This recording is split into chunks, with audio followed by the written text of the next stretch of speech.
আসসালামু আলাইকুম, কেমন আছেন? আমরা জুমার নামাজ পড়ে একটা ভিডিও বানাতে চাই, নামাজ শেষে একটা ভিডিও বানাতে চাই। আমরা শুনেছি শেখ হাসিনা নাকি 26 তারিখে বাংলাদেশে এসেছে। আসলে আপনারা কে কে শুনেছেন আমাকে একটু কমেন্টে জানাবেন।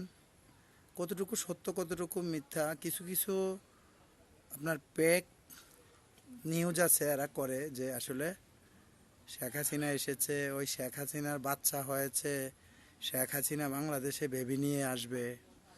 এগুলো আপনারা এই ভুয়া নিউজ থেকে খুব সাবধানে থাকবেন, গুজবে কান দিবেন না, সতর্ক থাকবেন, আতঙ্কে থাকবেন না, সতর্ক থাকবেন, সাবধানে থাকবেন। তবে দেশের প্রতি ভালোবাসা রাখবেন।